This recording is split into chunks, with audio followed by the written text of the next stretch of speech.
মেকাই টেস্টের প্রথম দিনটা যেন দুই দলের বোলারদের দাপটের গল্প। টস জিতে বাংলাদেশকে ব্যাটিংয়ে পাঠিয়ে মিচেল স্টার্ক যে তাণ্ডব শুরু করেছিলেন, সেই তোপেই পাল্টা আঘাত হানেন শরীফুল। সব মিলিয়ে প্রথম দিনে পড়া 18 উইকেটের মধ্যে দুই দলের দুই বাঁহাতি পেসার স্টার্ক ও শরীফুলই নিয়েছেন 12টি। মেকাইয়ের গ্রেট ব্যারিয়ার রিফ এরেনায় ব্যাটিংয়ে নেমে মাত্র 12 রানে 5 উইকেট হারানো বাংলাদেশ শেষ পর্যন্ত 64 রানে ইনিংস শেষ করে। শেষ উইকেট জুটিতে তাইজুল ইসলাম ও শরীফুল ইসলাম যোগ করেন 25 রান, যা ইনিংসের সর্বোচ্চ জুটি। দেশের বর্তমান ব্যাংকিং পরিস্থিতি নিয়ে দুশ্চিন্তায় আছেন? প্রতিটি বিনিয়োগ এখানে পরিকল্পিত, বাস্তব এবং নিরাপদ। কল করুন বা হোয়াটসঅ্যাপ করুন স্ক্রিনে দেয়া নম্বরে।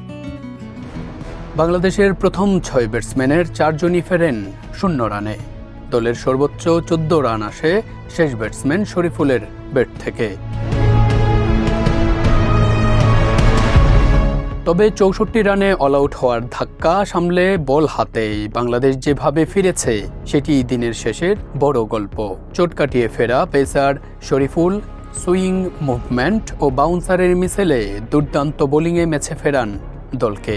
এর আগে 13 টেস্টে কোনো ইনিংসে 3টির বেশি উইকেট না পাওয়া শরীফুল এবার একদিনেই শিকার করেছেন 6 উইকেট। 11 নম্বরে নেমে দলের সর্বোচ্চ রান এবং বল হাতে 5 উইকেট শিকারের যুগলবন্দি টেস্ট ক্রিকেটের প্রায় 150 বছরের ইতিহাসে আর নেই।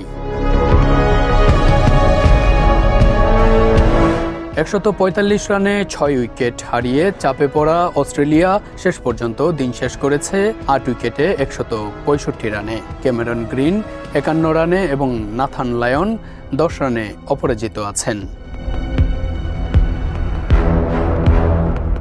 মেকাইয়ের টেস্ট অভিষেকের দিনটি স্মরণীয় করে রাখলেন দুই বাঁহাতি পেসার।